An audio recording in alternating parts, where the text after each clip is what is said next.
Good morning. मैं doctor सरिता कुमावत आपको आहार एवं पोषण फूड्स एंड न्यूट्रिशन विषय पढ़ा रही हूँ। और फूड्स एंड न्यूट्रिशन के सिलेबस के अनुसार हमारे 10 चैप्टर कंप्लीट हो गए हैं। 11th चैप्टर माल न्यूट्रिशन यानी कुपोषण हम इन दिनों पढ़ रहे हैं। और कुपोषण में हमको 3 पॉइंट्स कवर करने हैं: कुपोषण के लक्षण, कुपोषण के कारण, कुपोषण के लक्षण और कुपोषण के निवारण। कुपोषण के कारण और लक्षण हमने कंप्लीट कर लिए हैं। आज हम कुपोषण के निवारण यानी कुपोषण के रोकथाम के उपाय पढ़ रहे हैं। कुपोषण के निवारण या कुपोषण के रोकथाम के उपाय यानी प्रिवेंशन ऑफ माल न्यूट्रिशन। तो माल न्यूट्रिशन जो है, कुपोषण, वो किसी एक जने को तो होता नहीं है, वो पूरे समुदाय में, राष्ट्र में, सभी जगह फैला हुआ होता है।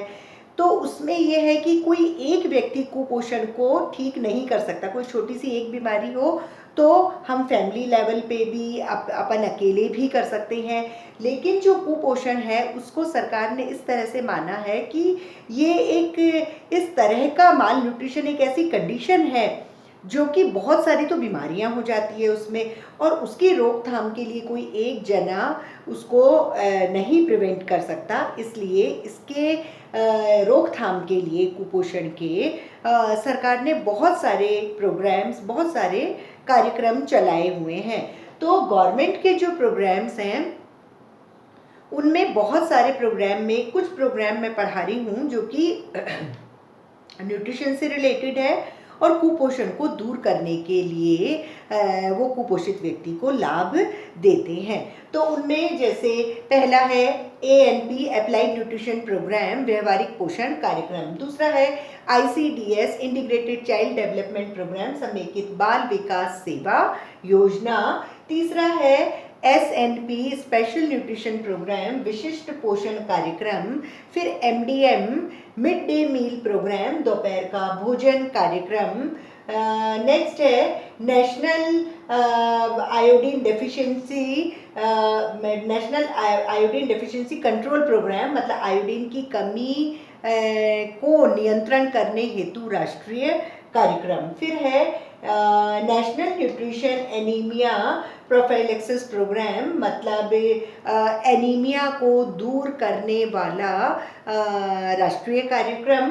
फिर है national prevention programme for blindness due to vitamin A deficiency, मतलब विटामिन ए की कमी से होने वाले अंधेपन को दूर करने का राष्ट्रीय कार्यक्रम।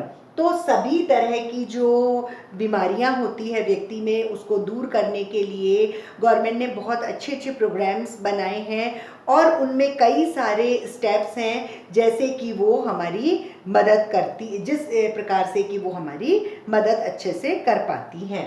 तो पहले हम एक एक प्रोग्राम को डिटेल में लेंगे। जैसे सबसे पहले है ANP यानी अप्लाइड न्यूट्रिशन प्रोग्राम, व्यवहारिक पोषण कार्यक्रम। नाम से लग रहा है कि इसमें कुछ ऐसा होगा कि जो व्यवहारिक रूप में सरकार हमें सिखा रही है कि हम किस तरह से न्यूट्रिशन और पोषण को हमारे समुदाय में और देश दुनिया में फैलाएं और हम सुपोषित बने। तो आप देखिए कि व्यवहारिक पोषण कार्यक्रम के जो एम्स हैं यानी उद्देश्य, इस प्रोग्राम के जो मेन उद्देश्य है, मुख्य उद्देश्य, वो ये है कि जो जन साधारण है, मतलब जो ईच व्यक्ति, हमारे समुदाय का कोई सा भी व्यक्ति हो, छोटा है, बड़ा है, आदमी है, औरत है, तो जन साधारण को पोषण संबंधी आवश्यकताओं के बारे में जागरूक करना। मतलब वो ये बताते हैं कि आपको 60 ग्राम प्रोटीन प्रतिदिन खाना है, या फिर आपको विटामिन ए इतना माइक्रोग्राम खाना है, या फिर विटामिन ए जो खा रहे हो वो आप हरी सब्जियों से खाओ, दूध से खाओ, या फिर तो मतलब वो किसी भी रूप में आपको पोषण संबंधी आवश्यकताओं के बारे में जागरूक कराते हैं। ये पहला उद्देश्य है। फिर व्यवहारिक पोषण कार्यक्रम का दूसरा उद्देश्य है कि पौष्टिक भोज्य पदार्थ के उत्पादन में वृद्धि। जो चीज़ उन्होंने कही कि ये आवश्यकताएं होती है, तो उन्हीं से रिलेटेड वो ये कहते हैं कि पौष्टिक भोज्य पदार्थ के उत्पादन करो। भाई अगर वो कहते हैं कि प्रोटीन खाओ, तो वो कहते हैं कि आप है ना कुक्कुट पालन करो, अंडे का मछली पालन करो, या फिर हरी सब्जियां उगाओ। तो वो पौष्टिक भोज्य पदार्थों के उत्पादन की वृद्धि के लिए हमारे को एक एम, मतलब उनका ये उद्देश्य है कि वृद्धि का उत्पादन में वृद्धि हो। तीसरा है कि आहार में उपस्थिति बढ़े उन भोज्य पदार्थों की जो भोज्य पदार्थ उन्होंने उत्पादित किए हैं। और वो कौन से भोज्य पदार्थ उत्पादित किए हैं? जो हमें ज़रूरत है, जिन चीज़ की, जिस जगह विटामिन ए की ज़रूरत है, जिस जगह प्रोटीन की ज़रूरत है, जिस जगह आयरन की ज़रूरत है, उस अनुसार वो बता देते हैं कि आप इन इन भोज्य पदार्थों का उत्पादन कीजिए। फिर वहाँ वो भोज्य पदार्थ सस्ते में भी और इजी अवेलेबल हो जाता है। फिर उस भोज्य पदार्थ को जो उत्पादन किया है उसको कोई बेचना नहीं है, उसको खाना है, तो उस भोज्य पदार्थ की आहार में उपस्थिति करवाते हैं। आहार में उपस्थिति होना जरूरी है, ये उनका एम यानी उद्देश्य है। और लास्ट है कि जो वल्नरेबल ग्रुप है यानी सुभेद्य समूह, जो सबसे पहले मैंने आपको कुपोषण के कारण में पढ़ाया था, तो सुभेद्य समूह को पूरक आहार देना, ये उनका एक एम है, उद्देश्य है। और सुभेद्य समूह में होते हैं शिशु और पूर्व विद्यालयी बालक, गर्भवती माताएं, धात्री माताएं, और उसके अलावा फिर रोगी और वृद्ध व्यक्ति भी उसी में आते हैं। तो ये इसके एम हो गए ANP के एम, यानी अप्लाइड न्यूट्रिशन प्रोग्राम के। अप्लाइड न्यूट्रिशन प्रोग्राम की बेनिफिशरीज कौन होती है, मतलब इस व्यवहारिक पोषण कार्यक्रम को से लाभ कौन पाता है? बेनिफिशियरी मतलब लाभ पाने वाला समूह।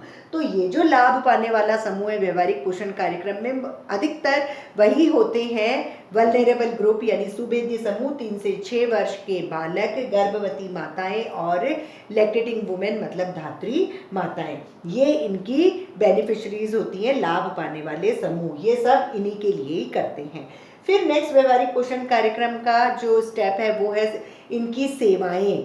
ये अपनी सर्विसेज मतलब ये किस तरह से सेवाएं देते हैं या किस तरह से इनका कार्य होता है, सेवाएं या कार्य।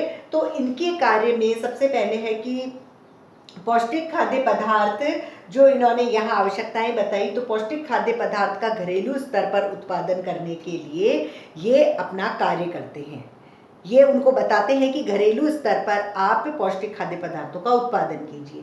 दूसरा, फिर जो पौष्टिक खाद्य पदार्थ बनाए हैं उनको दैनिक भोजन में अधिक से अधिक उपयोग में लें, जिससे कि उनकी जो दैनिक आवश्यकता है, जो उनका RDA है, वो फुलफिल हो और वो बीमारी होने से बच जाए।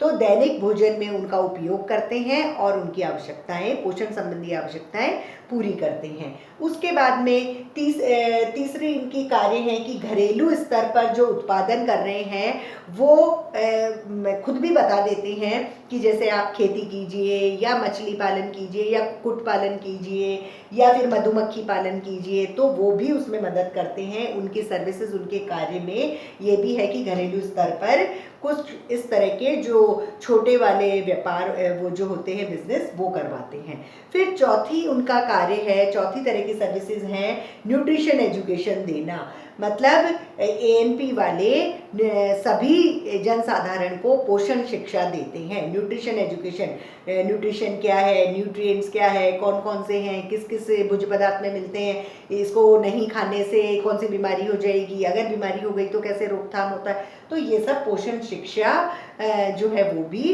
ANP के थ्रू दिए जाते हैं। और लास्ट है बच्चों और स्त्रियों को सप्लीमेंट्री न्यूट्रिशन देना, यानी सप्लीमेंट्री फूड, पूरक आहार किसी भी रूप में देते हैं वो, प्रोटीन, कार्बोहाइड्रेट, कैलोरी, किसी भी रूप में बच्चों और स्त्रियों को पूरक आहार दिया जाता है। और जो संस्था इस व्यवहारिक पोषण कार्यक्रम के लिए कार्य करती है वो संस्थाएं ग्रामीण और सामुदायिक स्तर पर कार्य करती है। ग्रामीण और सामुदायिक स्तर पर जो कार्य करते हैं वो होती हैं बाल सेविका, सहायिका, ये हमारी मदद करती है। और बाल सेविका, सहायिका इन स्तर पे हमारे लिए काम करती है और इनको विकास अधिकारी जो है वो उनका निरीक्षण करता है कि क्या कार्य सही चल रहा है, कोई कमी तो नहीं है या किसी चीज़ में मदद तो नहीं चाहिए। तो इस तरह से ये संस्था जो है, इंस्टीट्यूशन, वो इनके लिए कार्य करता है। तो आज जो हमने टॉपिक पढ़ा है वो है कुपोषण के निवारण या रोकथाम के उपाय, prevention of mile nutrition. Prevention of mile nutrition कोई एक व्यक्ति नहीं कर सकता, इसके लिए सरकार ने बहुत सारे प्रोग्राम्स चलाए हैं और बहुत सारे प्रोग्राम्स में कुछ प्रोग्राम मैं आपको बता रही हूँ जिनको की डिटेल में हम पढ़ेंगे देखेंगे जो कि न्यूट्रिशन से रिलेटेड है, बीमारियों से रिलेटेड है, कि किस तरह से बीमारियों को हटाने के लिए हम न्यूट्रिशन उन लोगों को दें। तो उसमें है applied nutrition programme ANP, ICDS integrated child development programme, समेकित बाल विकास सेवा योजना, SNP special nutrition programme, mid day meal programme दोपहर का भोजन कार्यक्रम MDM, और आयोडीन की कमी के नियंत्रण हेतु कार्यक्रम, और national nutrition applied anaemia prophylaxis programme, anaemia को रक्त अल्पता को कंट्रोल करने का प्रोग्राम, और विटामिन A की कमी से होने वाले अंधेपन को दूर करने का राष्ट्रीय कार्यक्रम। इस तरह से ये प्रोग्राम है, एक एक को हम डिटेल में ले रहे हैं। पहला है ANP अप्लाइड न्यूट्रिशन प्रोग्राम, मतलब व्यवहारिक पोषण कार्यक्रम। व्यवहारिक पोषण कार्यक्रम जो है किन लोगों के लिए होता है? 3 से 6 वर्ष के बालक, गर्भवती और धात्री माताओं के लिए। और इनका मुख्य उद्देश्य क्या है कि जनसाधारण को उनकी पोषण संबंधी आवश्यकताएं बताना, उनको पौष्टिक खाद्य पदार्थ जो है उनका उत्पादन में वृद्धि करना, और जो उत्पादन हो रहा है उनकी भोजन में उपस्थिति करना, और जो सुभेद्य समूह है ये वाला उनको पूरक आहार देना। उसके बाद में ये जो सर्विसेज होती हैं इस प्रोग्राम के अंतर्गत वो कुछ इस तरह से है कि घरेलू स्तर पर ये उत्पादन के लिए कहते हैं, और घरेलू स्तर पर जैसे खेती करना, मधुमक्खी पालन करना, मछली पालन करना, ये इनकी सर्विसेज में होती है। फिर जब इनका उत्पादन हो जाता है तो दैनिक भोजन में इसको यूज़ करते हैं जिससे कि दैनिक आवश्यकता पूरी हो सके। फिर इनको पोषण शिक्षा भी देते हैं जनसाधारण को, न्यूट्रिशन एजुकेशन, जिससे कि उनको न्यूट्रिएंट्स के बारे में पता चले, और बच्चों स्त्रियों को सप्लीमेंट्री फूड पूरक आहार भी दिया जाता है। और ये सारा प्रोग्राम जो है वो विकास अधिकारी के निरीक्षण में होता है, जो कि ग्रामीण और सामुदायिक स्तर पर इनको करवाते हैं, और बाल सेविका सहायिका उसमें मदद करती है। तो इस तरह से ये हमने एक गवर्नमेंट का प्रोग्राम देखा। अब हम नेक्स्ट देखेंगे ICDS integrated child development programme, समेकित बाल विकास सेवा योजना। Thank you.